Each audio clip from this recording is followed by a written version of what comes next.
How's it going, my friends? Cheers and good day to you all. Just now as the rain starts.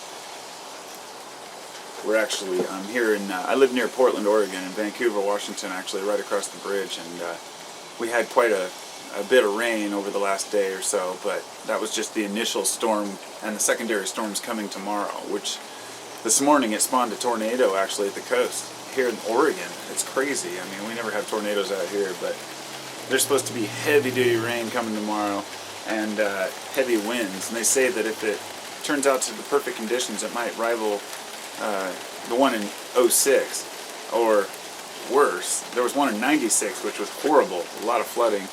And back before that, the Columbus Day storm of 1962 really fucked up the West Coast. You know, it killed like 50 people here in Washington, and millions lost power. It was chaos. So if that happens again, it might just be utter chaos here tomorrow. So we'll see. But anyhow, as the rain starts and the wind starts, because I just stepped out to do a video, and I said, yeah, I'm going to step out while it's calm. And right when I started the video, my battery died, so I had to go in and get another battery. So then I step outside 30 seconds later and it's raining. Anyway. I really had a few things I wanted to talk about, but didn't know how to really make a video about anything in particular.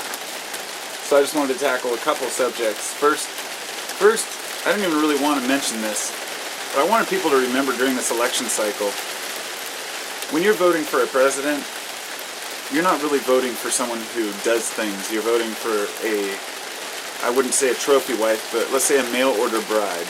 She's required to follow rules, and, you know, the whole idea of having control over someone. Well, the Congress has control over the president.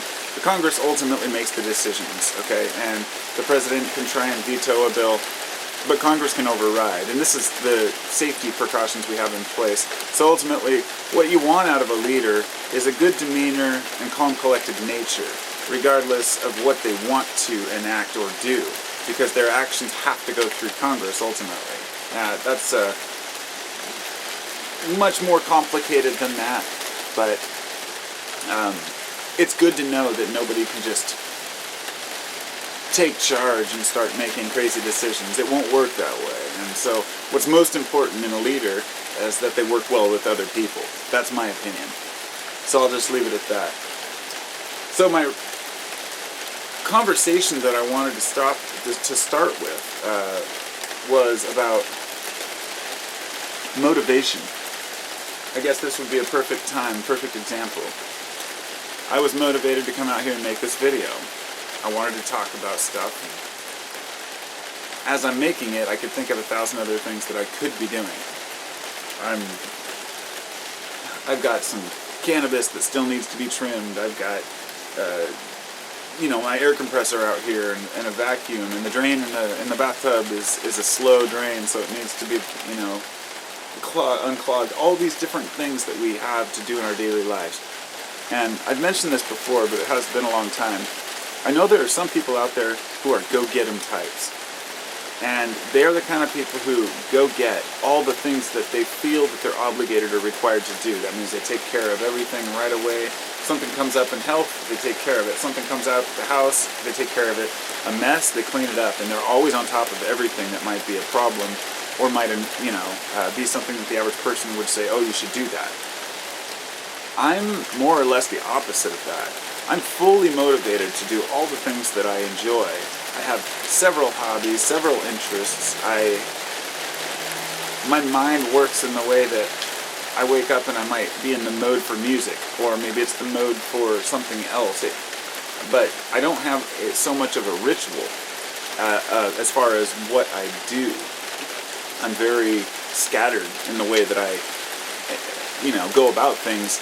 When I worked as a carpenter, I couldn't stand doing roofing or framing or any of the one individual things, which is why I became a finish carpenter, because I can build cabinets from scratch, I can build beautiful handrails, staircases. I mean, if there's something to be done with wood, I can do it.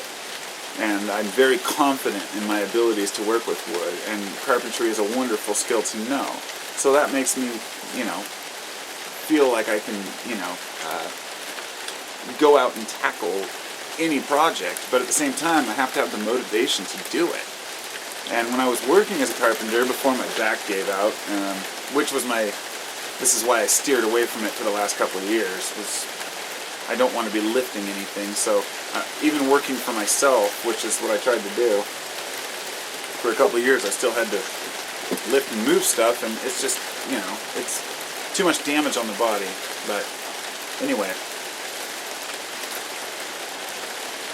my point in mentioning carpentry was to say that the reason why I took on finished work was because I could start working on the staircase, get bored with it, jump off and run up and do some sanding on a little ledge, and then run over and fix a bookshelf and put a few screws in, and then go over and paint one wall. I eventually get it all done, but I am not the assembly line kind of guy. I can't just sit in one place. Well, you could call that a little ADD, maybe, ADHD, whatever. Don't label it because it's pointless. Basically, it's a matter of sometimes thinking, I know I should be doing something else, but I'm doing something that I want to do. And that's selfish in some ways, but I'm sure a lot of you can relate to where I'm coming from. It's selfish, but also if you spend your whole life trying to keep up with everything that needs to be done, it's a non-stop, it's a non-stop endeavor, and there's no time to think. Now, to step back for a minute, that wouldn't be true for everyone. If you're the kind of person who lives a very simple life and has money and doesn't have to work a monotonous job, and you can wake up and do whatever you want each day, it might be a different story for you. But I should say, especially if you're single, if you wake up in the morning and you go out in your living room and it looks the way it was when you went to bed, then that's what you expect, okay? When you wake up in the morning, or then you go about your day and you come back home in the evening, well, if you live alone, it also looks the same as when you left. But if you have kids like I do, those kids will run around and tear up styrofoam and break things and throw balls and frisbees in the house, and it doesn't matter. You can either be a hardcore strict parent and make your kids just obey and never do anything, or you can deal with that part of being a parent, which means kids knocking things down, breaking things, falling, hitting their heads, and all the things that make parenting stressful. And I think that that's partially to blame for a lot of why a lot of us are scattered, why it's hard to set a ritual, and why it's hard to sit down and just deal with only things that need to be done. It's almost like, I don't know, maybe an escape to try and accomplish things that, I don't know, I guess maybe that's not a good analogy, or it's because it's something, the way I've always been, even before I had kids, But it's hard to know for sure. My oldest son is going to be 22 next month. He's technically my stepson, and I met my wife in '98, and he was 3 years old at the time. And I remember thinking of how much I'm going to have to change the kind of person I am to raise children. And I did. And there were times when I would say, whoa, hey, are you prepared for this? Because I was still a kid. But we're never prepared for parenting. And that's where I'm coming from. Years, a couple decades pass, and then we have 2 more kids. And now we have a 4 and a 7-year-old. Both of them are wonderful kids. Very smart, very happy, healthy. I'm very fortunate to have them. But no matter how great your kids are, you still have to be a parent. Now, you realize when you have kids that far apart that there is no real age where you're prepared for it. But there is a certain demeanor which you can carry around your kids, which you learn only through life experience. But it's not an age-related thing, if that makes sense. Like I've said, there's plenty of immature old men, and there's plenty of 18-year-olds who would be wonderful parents. So if you're considering having kids in your life, which who knows if any of you are, don't try to, well, I would say in my experience, it's best to not try to overthink it. People try to overplan and set things up to where it's going to work this way. This is when our kid will go to school. This is what our kid's going to be like. I guess not be like, but this is what they'll do, and we'll send them to college. And people try to live vicariously through their children, and it's a little bit disturbing sometimes, but I revert back to Manly P. Hall, who taught me just from one of his random lectures in some obscure part of it. He was talking about grandparents that live, or rather parents that live vicariously through their children and dote on their kids and obsess over their kids, and everything's about the kids, and they never set up a life for themselves. And then when the kids go off to college, the parents become like hawks, and they just want to know everything the kid's doing, and the kid doesn't want to feel bad, but he's like, hey, I've got to break free. The point is, eventually your kids are going to go away, and you're going to have to live on your own.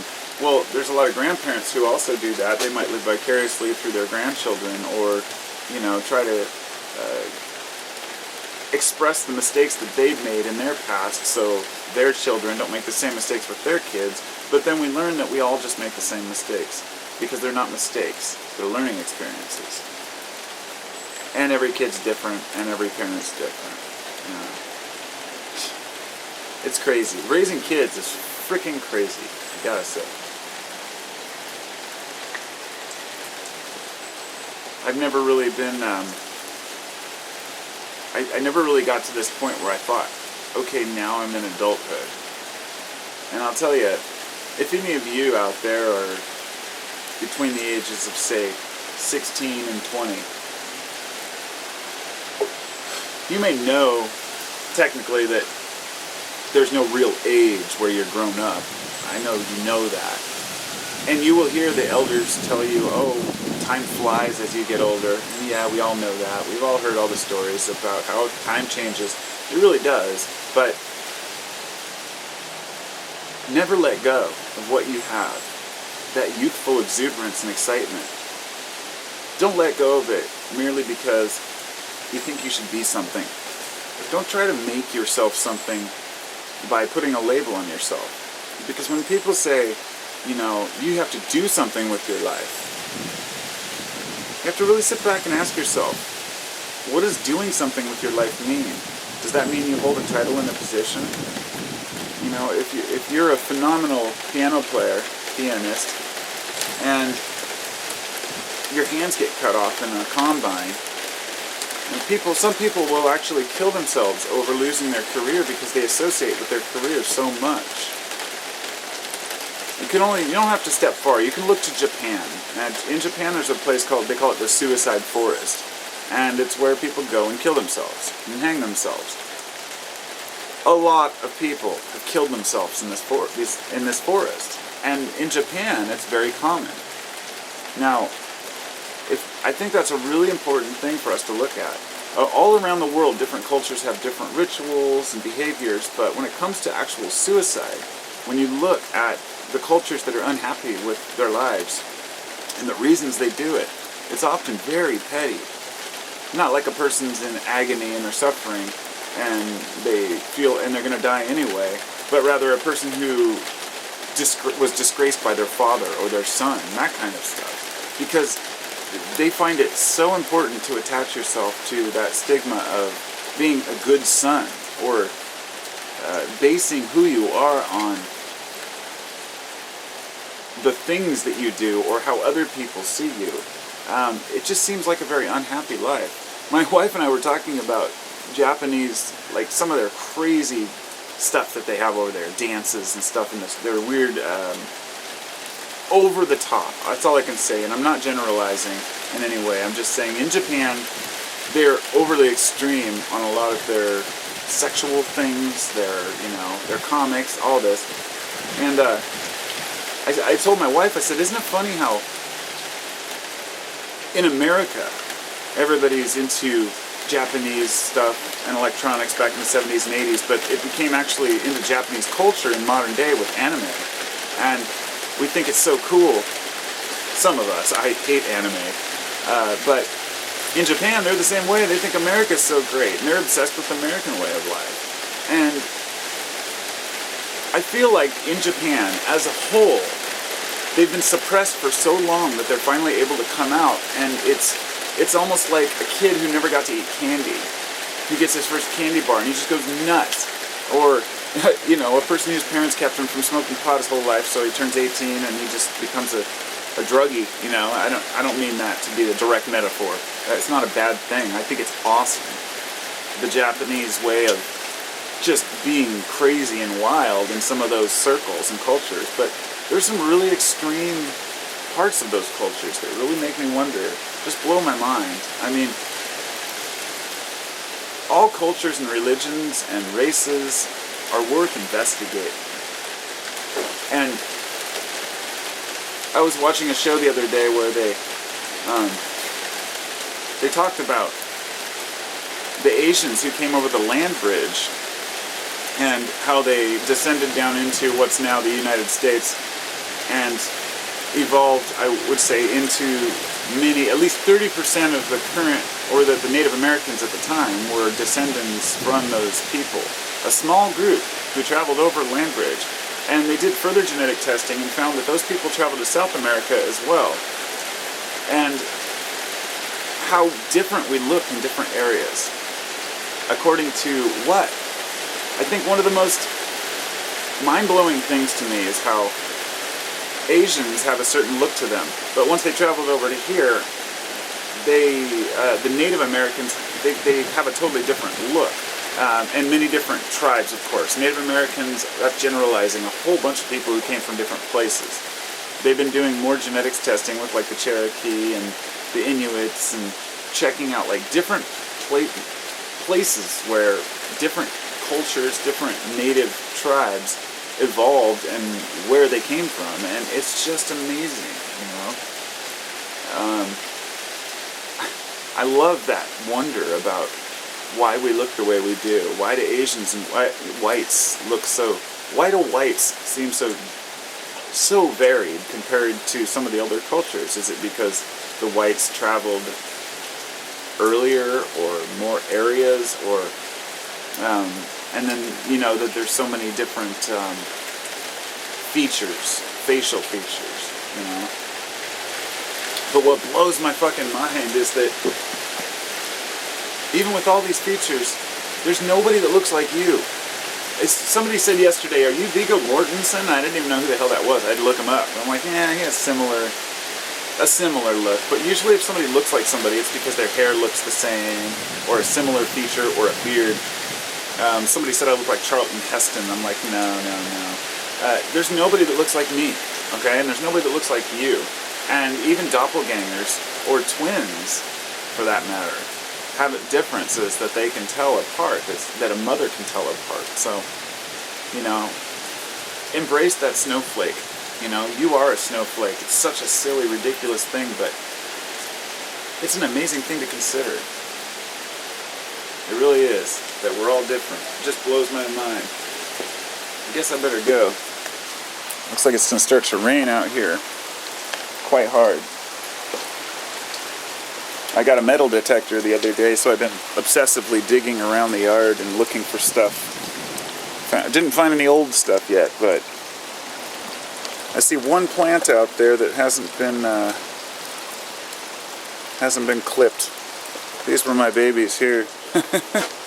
Now it's just a dead forest. I had to do an emergency harvest yesterday, but now they're all hanging up, and it's like an inverted jungle back there in my garage. But anyhow, stay safe, everybody, and I'll talk to y'all soon. Namaste and peace and love and all that shit.